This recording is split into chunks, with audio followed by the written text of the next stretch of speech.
Marketing Your Private Practice is a podcast where you'll learn easy to implement tips and strategies to grow your business without spending all day online.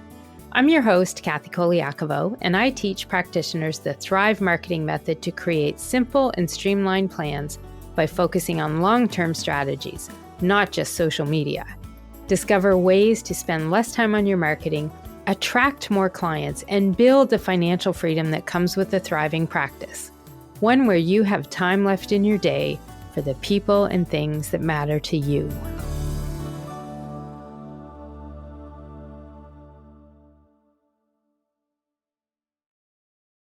Why aren't people signing up for my lead magnet? That's what Sarah J. asked me when she reached out after the last episode.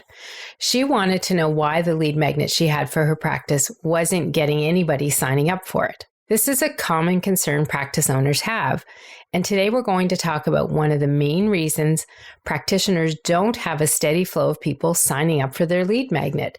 And I'm going to share 3 things you can do to be certain you don't make the same mistake. Let's get to it. Practitioners like you deserve a thriving practice helping your clients live long, healthy lives. But this won't happen if you're spending more time on marketing than you do working with clients. I'm Colaiacovo, marketing strategist for practitioners and dietitians, and I can tell you that marketing your private practice shouldn't be complicated or take hours a day.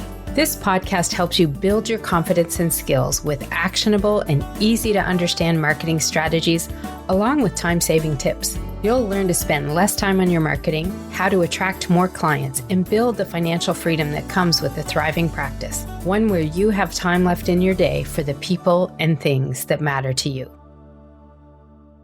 Hey, private practice heroes. It's Colaiacovo with Marketing Your Private Practice. And today I want to talk about getting leads for your practice. Or rather, not getting leads, because for many practitioners, that is actually the bigger issue. They take the time to plan and create and get a lead magnet in place, and then no one is signing up for it. In episode 13, I shared 20 different types of lead magnets you can use as inspiration to create a lead magnet that people would want. But having that irresistible lead magnet isn't the magic button to getting people signing up and becoming leads on your email marketing list. Yes, having a lead magnet is important. And yes, having one that attracts your ideal client is important too. It's all important, but there is more that needs to happen if you want to build that list of leads and prospects and get people signing up on a regular basis. When Sarah reached out, she was pretty sure that she had all the elements in her lead magnet that I teach folks to include because she took part in a previous training I had offered. On a quick glance, it looked like she did. So her question for me was, well, then if the lead magnet looks okay, why aren't people signing up for it? This truly is the number one question I get asked about lead magnets. And there is a way to figure out the issue, why it might not be happening. When I want to try to figure out why people aren't signing up, I always start by looking at my stats tracking document or asking my program members to see theirs. This is something that I tell people to do from the very beginning when it comes to marketing your practice. Keeping a document where you're tracking the stats and numbers that matter and that can help you figure out what might be going wrong when it comes to your marketing activities. This is where I can see trends and get ideas on what might not be working or what might be the problem that we're looking for. And that's why having a tracking document like this is so important. When the moment comes that you want to look back and understand what is going on, right or wrong, you need to have that document and you need to have been collecting the stats and tracking the numbers. It's not something that you can start doing today to get the information you need today. That history is always what you need when it comes to tracking your numbers and your stats and being able to use that to help you with your marketing. This is why there is a module of training that's one of the very first ones in my Thrive Marketing Academy.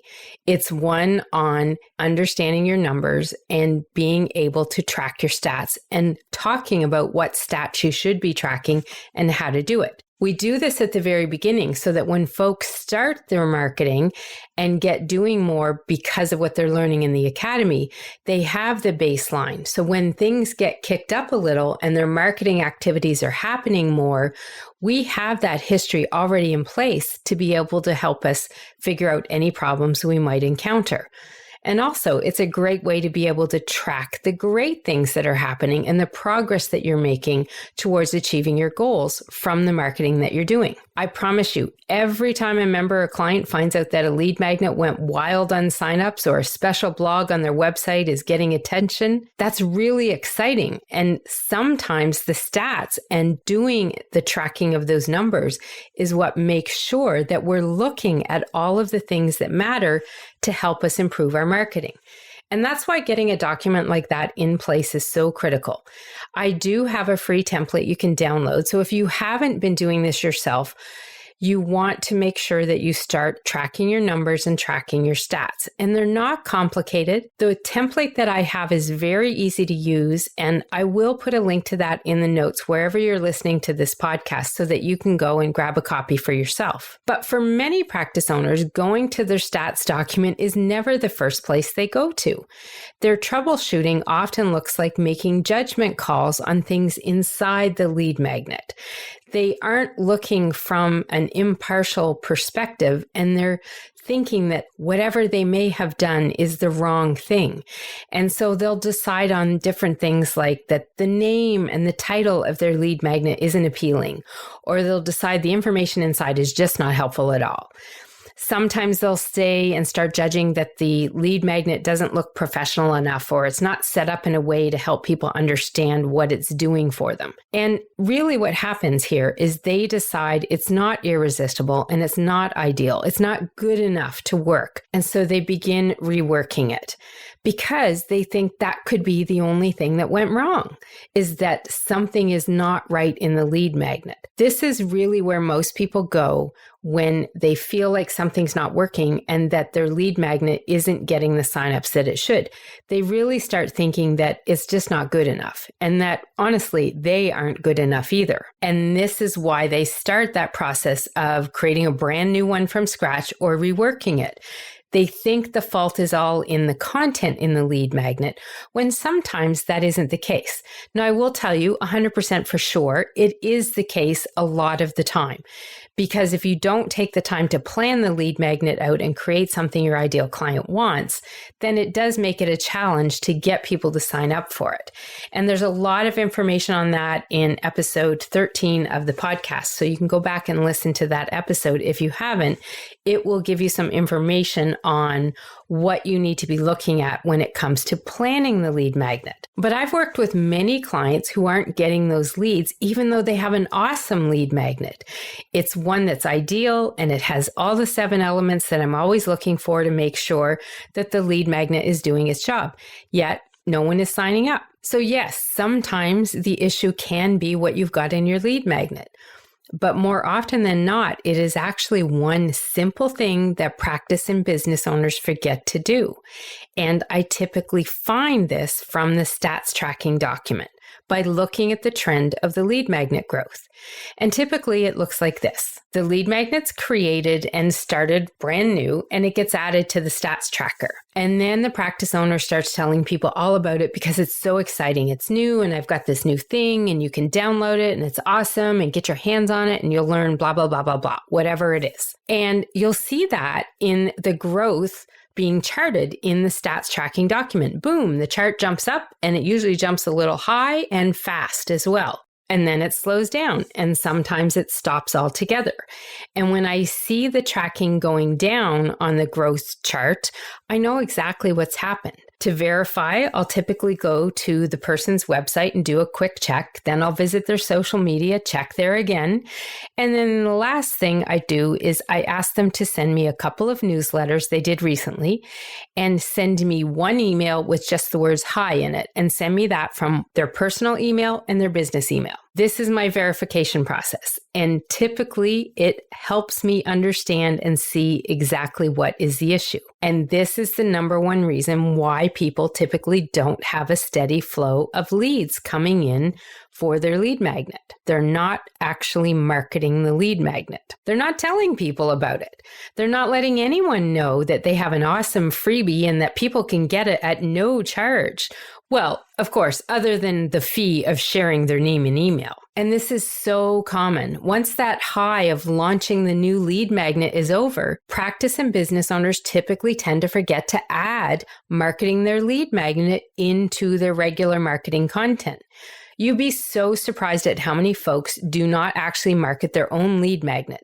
So if you've been guilty of this, you really are not alone. It is something I find in about 40% of the marketing assessment sessions that I do. And it's because the folks that have an ideal lead magnet and have stopped having any growth with that lead magnet list and people not signing up, the main reason is typically because they're not doing any marketing for that actual lead magnet to tell people that they have it and that they have a way to help them. They don't have a plan for consistent marketing and promotion of their lead magnet.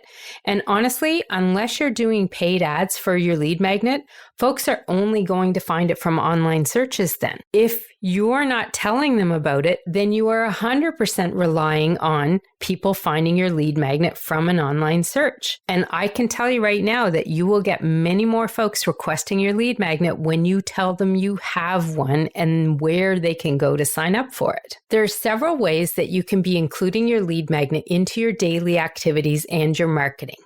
And it's what I call doing consistent networking and marketing, both offline and online. So let's talk now about the top 3 strategies for marketing your lead magnet consistently and how you can do this so that you're including it in the marketing for your private practice. So the first type of marketing strategy to be marketing that lead magnet consistently is adding promotional posts to your social media and your marketing content. And what a promotional post is for your lead magnet is essentially a short post, maybe 1 or 2 sentences. And the goal of that piece of content is getting people to sign up for your lead magnet. So it typically comes with a link added to it of where they can go on your website to get the lead magnet. Now, I will tell you, this is why it is very important as one of your 10 marketing foundations in your lead generation setup that you have a standalone page where people can sign up for your lead magnet. It is extremely challenging to get the same results if you're putting out these short promotional posts and you're telling people to go to your homepage and hope like heck they can find it wherever you have it there. When you have the standalone page, the only action on there is for people to enter their name and email and download and request the lead magnet. So that's why having it is important.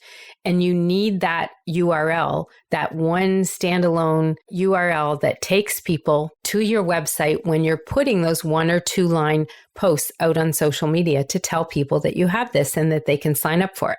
And so a blurb like this, an example would be, I'll give you one of mine. And this is what I'm going to read it to you here, but this is typically going to be something you would see written in content out on your social media channels. Something like this. Want an easy template to get started tracking your stats so that you're tracking the numbers that can help you improve your marketing?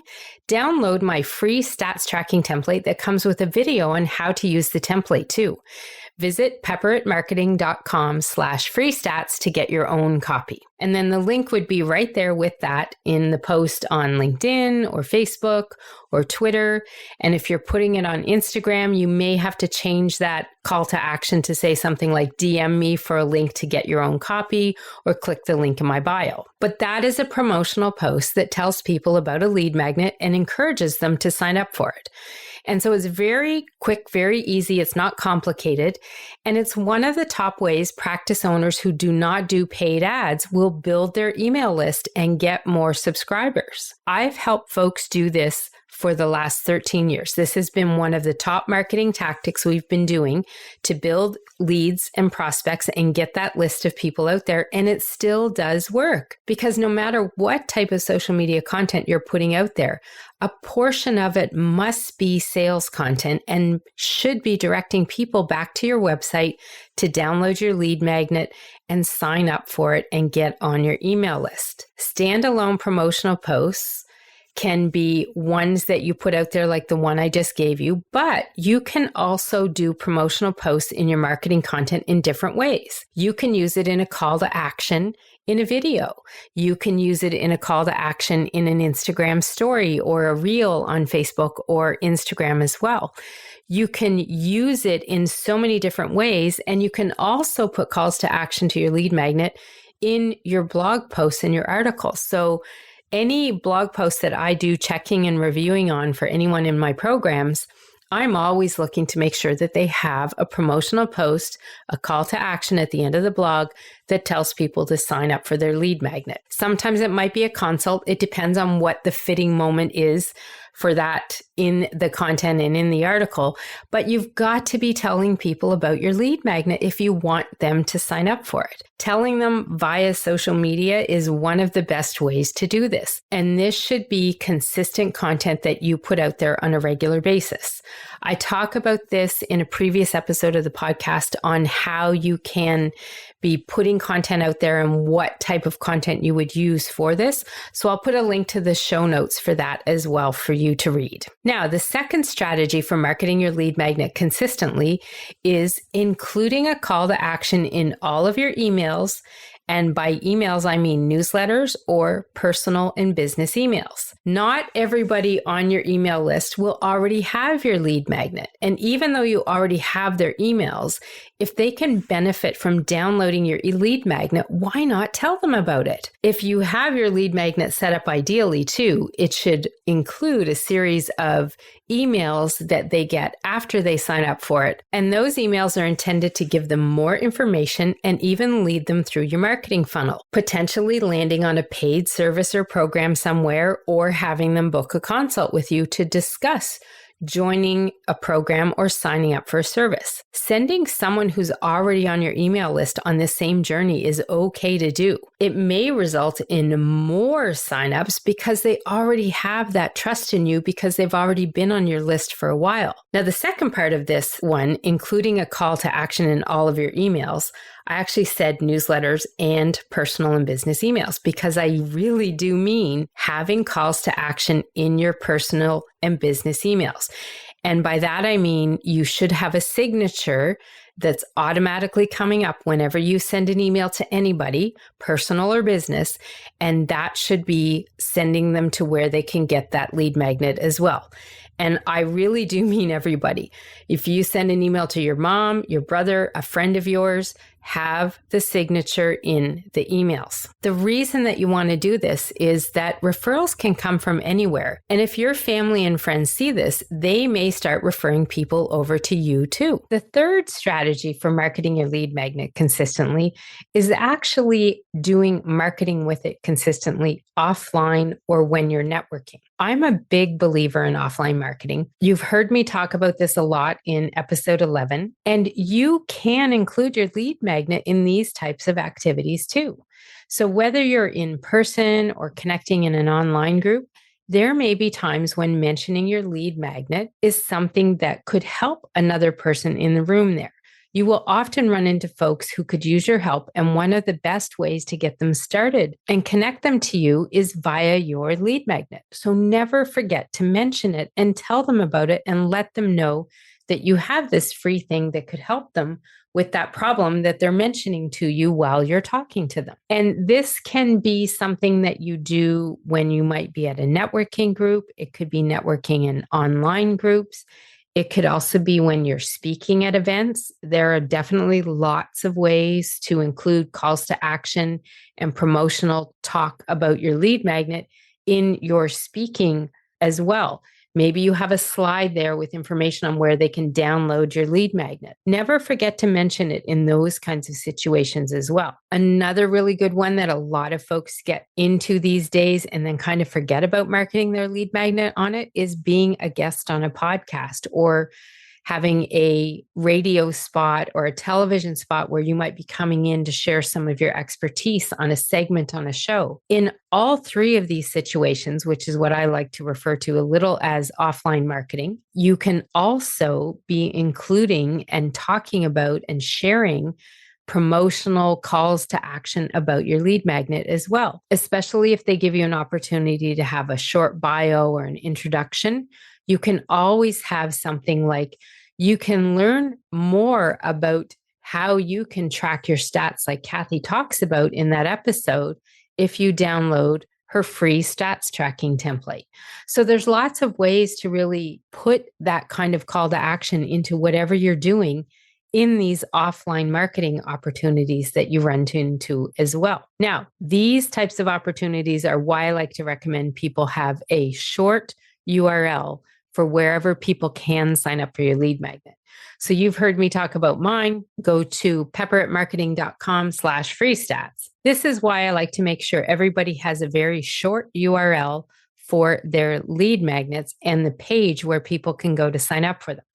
You want to be able to remember it whenever you need to share it with people face to face or tell someone so that you can actually say to them, hey, if you want to grab that free stats tracking template I was talking about, just go to pepperatmarketing.com/free stats and you can download your copy. I don't have to think, I don't have to look at my website, I don't have to look at a business card to be able to tell people that URL. It makes it a lot easier for you to market it when you're in these face-to-face situations as well. So all three of these tactics, doing short promotional posts in your social media marketing content, including a call to action in all of your emails, newsletters, and personal or business emails, and being consistent with your offline marketing and networking and talking and sharing about your lead magnet in those opportunities when they come up, all three of them have one thing in common. In one way or another, they are all an act of telling people about your lead magnet. That truly is the biggest mistake people make when it comes to marketing a lead magnet. They don't tell them they have one. And it is something you need to be doing if you want a consistent flow of leads. There's no way people are going to find you all on their own. Yes, definitely we do marketing so that we can have search engines send people to our website so people can find us from other things and places. But you will get much more growth on your list with your lead magnets if you are telling people that you have something they want so that they can sign up for it. In Sarah's case, when she reached out to me, she was not doing any of number one, the consistent promotion after that initial launch of her ebook. She definitely did it at first, which is why we saw the growth immediately, but then it stopped. And it stopped because she assumed, like many folks, that people would just find it. But if you aren't marketing your own stuff, who's going to do that for you? Unless you're paying somebody, they're typically not going to be doing that. So you have to make sure that you include your own promotion of your lead magnet in your marketing activities and your marketing content. Now, unfortunately, Sarah also didn't pass the email test because I was looking to make sure she had a signature in her emails with the call to action for her lead magnet and mentioning it in some of her newsletters. And she kind of was missing the boat on that as well. I mean, it really was a combination of these for why she wasn't getting leads and people signing up. And as I discussed in episode 13, when we talk about the importance of lead magnets, every business needs leads and prospects in order to stay in business.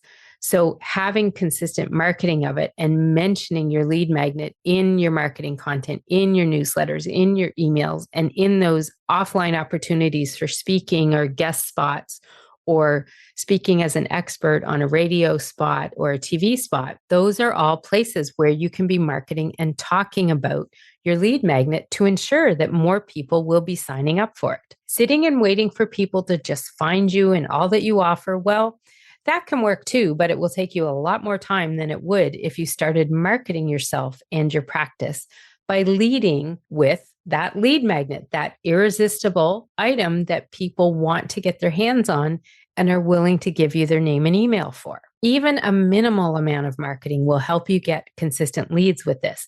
And that minimal amount is better than none. So I get that you could be busy and might be booked right now, and it's really hard and challenging to get a lot of your marketing out there. But this is the kind of marketing content as well that's more what I call evergreen content. You can create a whole bunch of it. It's not really going to change because your lead magnet isn't changing a whole lot. And you could pre-schedule a whole bunch of those to go out there. Now, I will give you a warning. If all you put out there is, sign up for my lead magnet and nothing else, it's not going to go over very well. You do need to have a mix of content. I teach people a formula that we have. So yes, lead magnet marketing is part of your marketing content that you want to have out there, but it can't be all you put and pre-schedule online. So you do have to mix it in. But these three ways are just a couple ideas of ways and places you can be telling people about your lead magnet to make sure that you're not making that mistake of not saying anything to anybody about it and then not having signups. And if you do wonder if all of this works, well, let me share a couple results that some of my clients have had with their lead magnet marketing. So one client saw an increase in their email subscribers by 4,300% in 8 months. Now, I know 4,300%, it sounds like a really large, odd number, and it kind of could be misleading. Who even says 4,300%? Really, let's talk real numbers here because I have no problem telling you the actual numbers. I'm just saying we track the stats in that stats tracking document that I have for every client and encourage every member of my programs to have and set up with as well. So this particular client, they started with 9 names on their email list. And in 8 months after creating a new lead magnet, they had 391 names. And this was done without ads. So it was solely by marketing the lead magnet in the 3 ways that I mentioned: consistent marketing, social media, emails, signatures and emails, and offline marketing. In this particular case, they had 2 speaking events and they used the lead magnet as a call to action in their presentation. So they were telling people about the lead magnet in offline and online marketing as well. That's how they grew the list of subscribers. Now, the numbers I am telling you are net numbers, so they don't include people that may have unsubscribed along the way.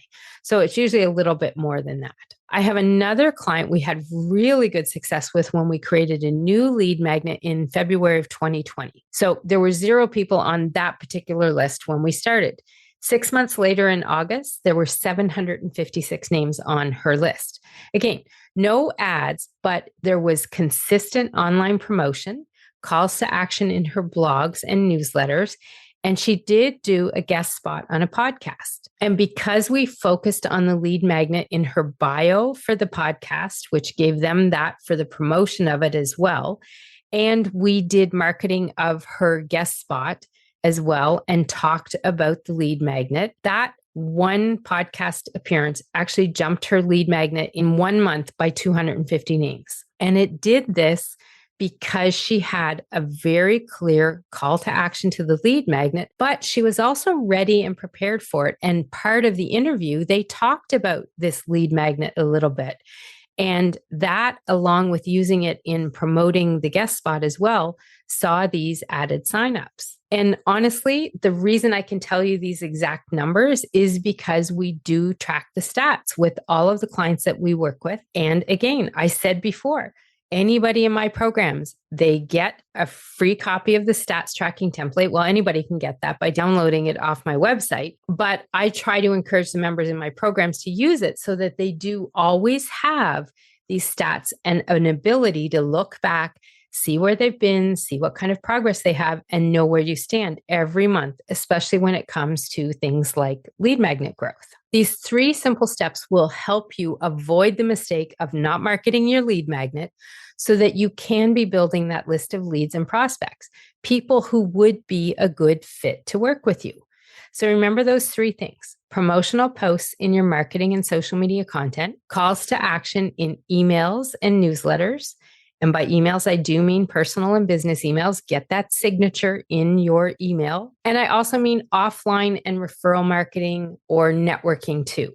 So speaking, guest spots, or whenever you're out networking and connecting with people in person or in online groups. And it's funny, often people wonder why I have an entire module on podcast content. Well, the reason it's there is because some folks who do come through the program have a podcast and they're looking for information on how to do marketing for it. But it's also for people who have guest spots on podcasts. Because as I mentioned before with those stats that I was sharing about that one client, when you prepare for some of these things like guest spots on a podcast, you can see really awesome results from it. And that's exactly what happened with the client that I mentioned. So as for Sarah, who reached out to me, well, after our session that we had, she now has these 3 items on her list to check and review. And she's been working on some plans to change what she's doing now and add that marketing content into her whole marketing plan so that she is making sure that she includes lead magnet promotion in those 3 different ways for adding more people to her email marketing list. Now, one thing she commented to me when we first spoke was she was so confused, she said, when we first talked about why she wasn't getting the signups. And then afterwards, she was like, Kathy, I didn't understand. I was so confused, but when you walked me through it, it seems so simple and I don't understand how I missed it. And really, it is very simple. I always say marketing your practice shouldn't be complicated or take hours a day. And I really mean that. Sometimes all you need is an interpreter like me with an outside view on what you're doing to make it understandable.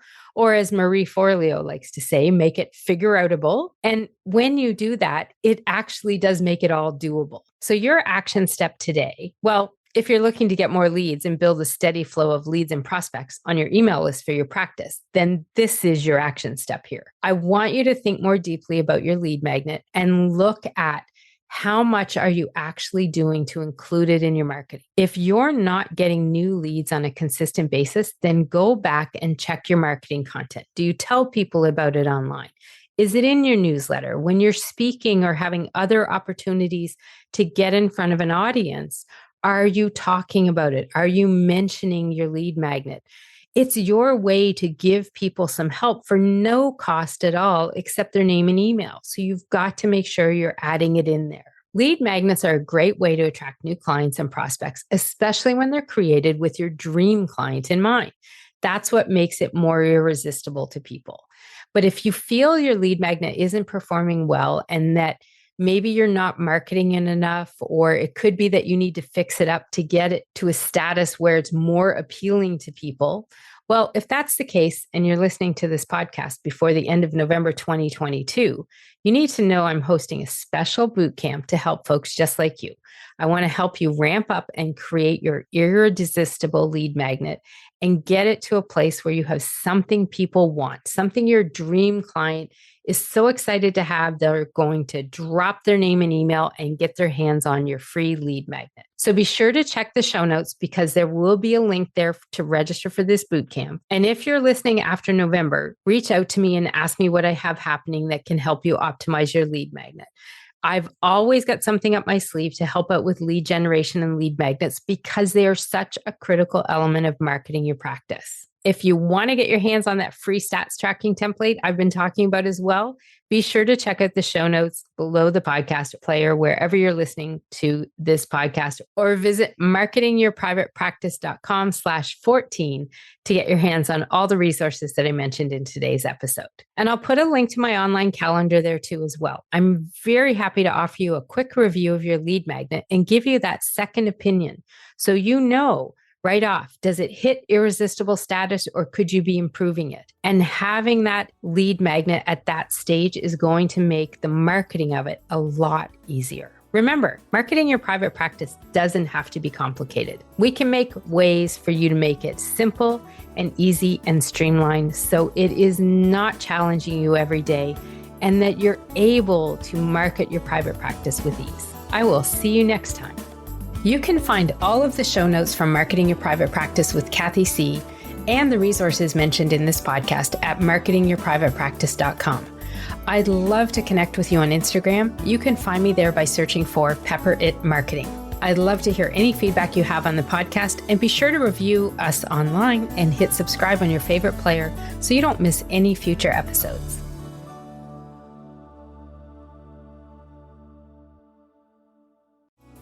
You can find all of our show notes and resources mentioned at marketingyourprivatepractice.com.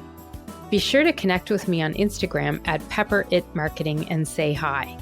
I'd love to hear any feedback you have, and make sure to rate and review the podcast and hit subscribe on your favorite player so you don't miss any future episodes.